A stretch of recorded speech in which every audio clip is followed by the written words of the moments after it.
Hi, this is Karen and I have vitiligo. This podcast is about living my life as a person with vitiligo, sharing to you what it is, what it does to the body, how people responded to seeing me with white patches, and a lot more experiences that I've had to live with ever since I was young.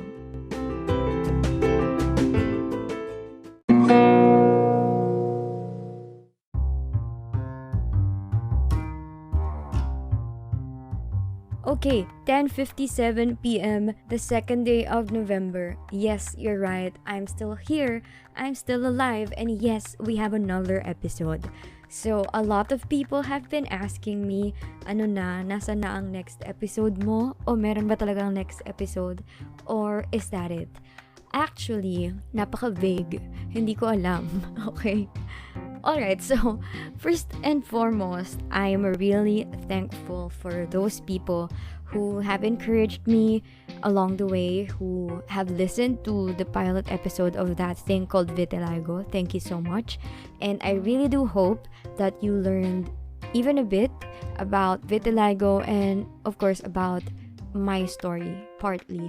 And then, as I was deciding when I should upload the next episodes or when I should record the next episodes, I was thinking maybe every week, every 2 weeks, every month, every other month, every holiday. I don't know. Okay? Hindi ako makapag-decide kailan because of course, producing something like this takes time. And more than that, nung in-upload ko yung first episode, when I recorded the first episode, hindi naman siya may schedule ako. Hindi siya ganun eh. Wala akong schedule. It's just that I've had it in my mind for a long time.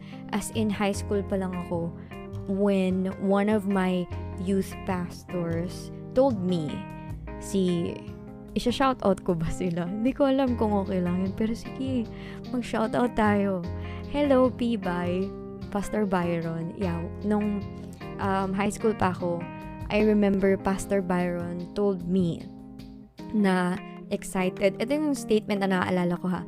Excited akong makita kung paano gagamitin ni Lord yung story mo, yung struggle mo in the future. And I held on to that. Ever since that day, I kept thinking, paano? Right? Paano ko magagamit itong struggles, yung experiences ko to somehow like inspire people. I have weird dreams, sometimes I think like one day I will speak in the TED Talk stage, pero napaka-ambitious ako naman, 'di ba? And then I was also thinking of writing a book before I die. Nung nag-field trip kami nung high school, meron kaming pinuntahang museum wherein you have to write what you want to leave or what you want to do before you die. And I wrote there, I want to write a book. But then, as I grew older, I realized writing a book is so difficult. Ang hirap.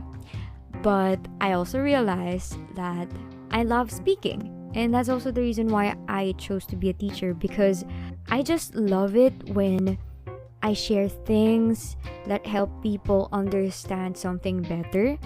And maybe that's a way that I can tell my story to other people, not for the sake of telling them about me, but just trying to make a safe space for that tiny percentage of the world's population that struggle with vitiligo.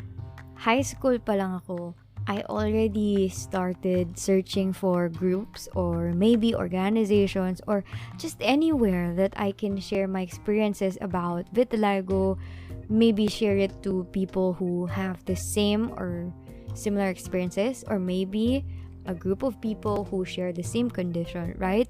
Maybe in that place, I was wishing that some people would get exactly what I'm going through, because none of my friends do, none of my family members do, none of my teachers do. Wala. I just felt like nobody understands what I'm going through. I'm going through something and I needed help, but then I couldn't find it. I couldn't find a place where I can share freely. I couldn't find a place wherein people would not tell me that it's just a small thing. I don't have to think about it, this podcast, hopefully, in the near future, we would build a safe space for people who have vitiligo, or just for people who want to support this tiny percentage of the world's population. Why do I keep saying tiny percentage? Because I will never forget the day when I was searching on the internet. I was high school back then, and I read this article that only 1% of the world's population would have vitiligo. How unfortunate would you feel if you are part of that 1%, right? So yun, naisip ko, instead of writing a book about it in the future, why not start talking about it? Why not start building the community now, right? Pero hindi madali. That's the reason why it took me months to finally record another episode and upload or publish it here. Of course, when you talk about things that are very personal to you, you need courage, you need to be brave enough, you need to be prepared for the things that people might tell you or people might think about you. So I needed time.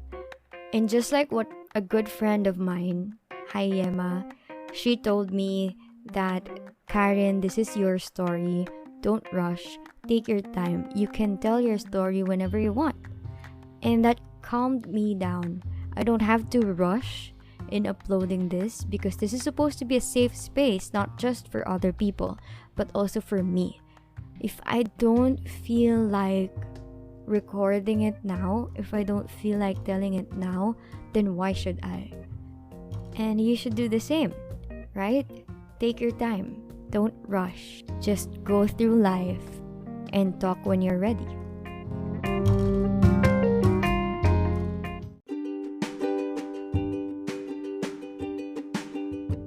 If you have reached this part of the podcast, then thank you so much for listening. Why don't you leave me a voice message? You can just go to speakpipe.com/that thing called vitiligo. I'll also be leaving the link at the show notes area so you can just click right away.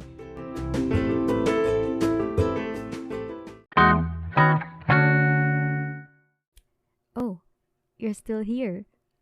If you're still here, then I have a surprise for you.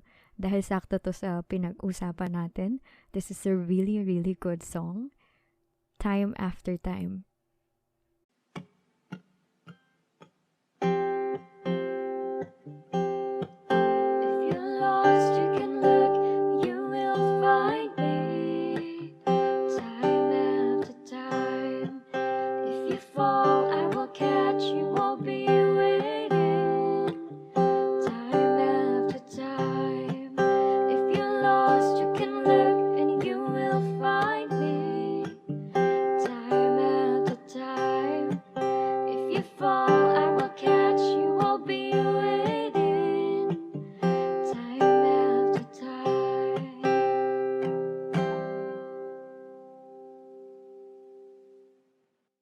So, ito na yung totoong babay. Bye na talaga to, promise. Kung umabot ka dito, just go to speakpipe.com/that thing called vitiligo and send me a voice message saying time after time. Yun na lang. Totoo na. Bye!